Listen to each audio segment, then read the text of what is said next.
let me begin this episode of Socratic Diuretic by saying we really upset a lot of King Diamond fans. We would like to issue an official apology for our flagrant statements in the last video. Yeah, where we said Conspiracy is the best King Diamond album.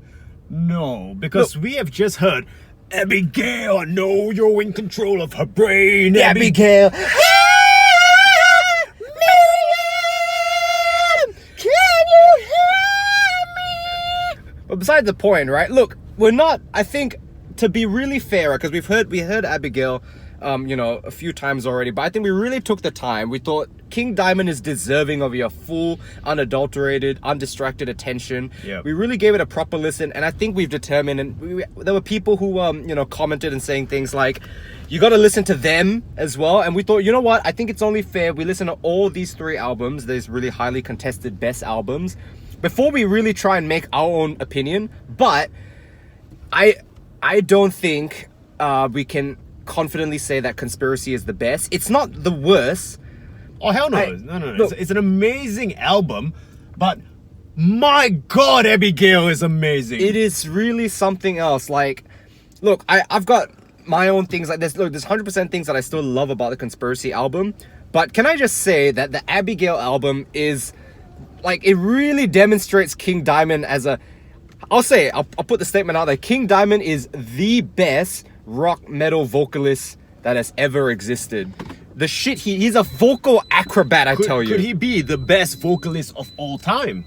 He has more range, he has more operatic capacity than Andrea Bocelli and Sarah Brightman, and look, he can do shit that other people can't do, but nobody can do what King Diamond does.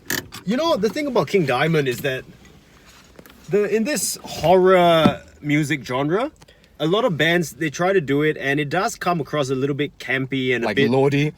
Nah, fuck Lordi. I'm not even putting them in this discussion. Cradle of Filth. Cradle of Filth, yeah. Like, on record, it's kind of cool and all that. But when they do it live on the stage, it does seem a bit ridiculous. Or someone like Demu, where he said it's like, it's cool, but it's not really But King scary. Diamond live, my God, that's impressive. Like, You know, showmanship. And then Yeah. they fucking perform, like, spot on live as well. and his voice live... Oh, brother. Oh, brother. To the men, brother. But you know what's funny? It's like you got these moments where you go like, oh fuck, it'd be really cool to cover King Diamond song and listen to Abigail. And then there's that one part where it goes like so fucking high.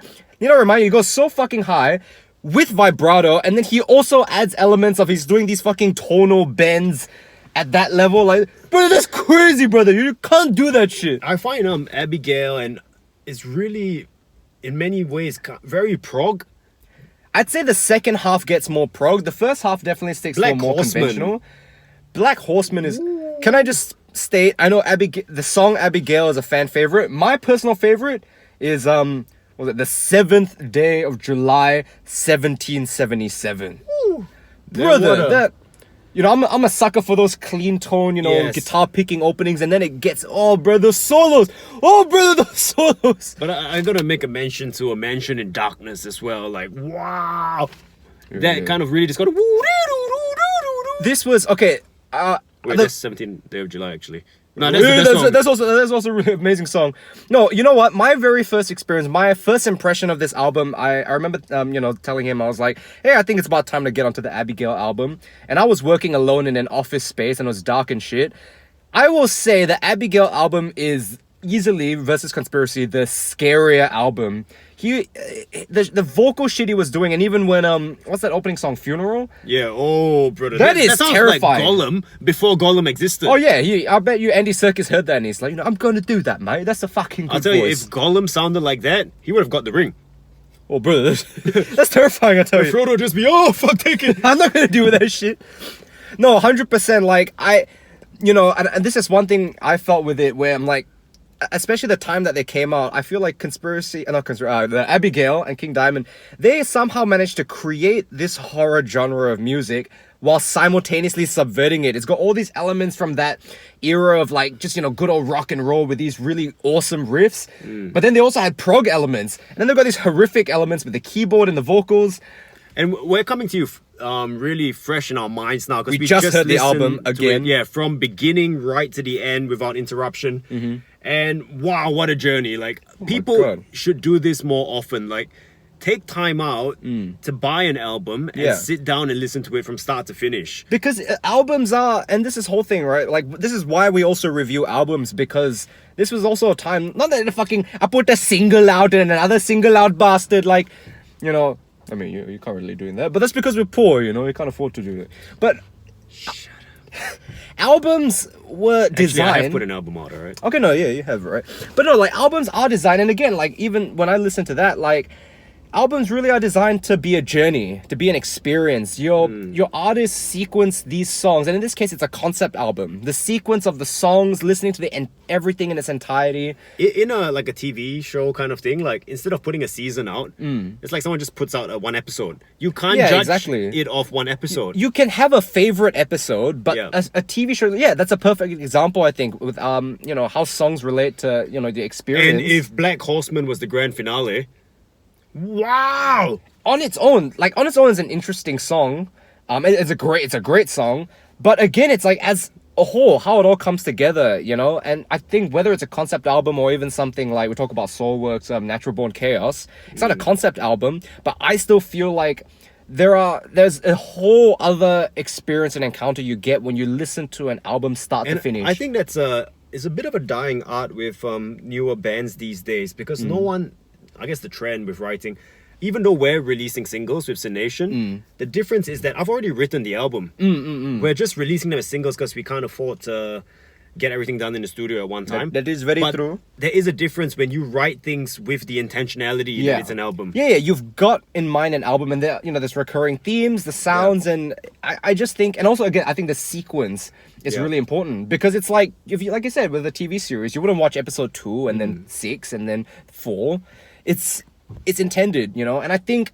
And this is also becoming a wider thing, but I'm like, I think the issue with a lot of these artists nowadays with just single, quick consumption, 1 year later you forget about it, is that, you know, the audience attention span, they start looking at music as more of a passive consumption activity rather than an active. What happened to actively listening, you know? Yeah. Putting a track on and sitting and listen. Like, but look, you wouldn't put a movie on in the background while you did something else. People do that now, you know. I Well, think he does it, and it annoys the fuck out of me because you should. I don't do that a lot. Or you shut up. I've Bro. seen you do it. I've done it before, but I'm saying like there are. But there it's are ridiculous. movies- Music shouldn't just be consumed passively. I think art.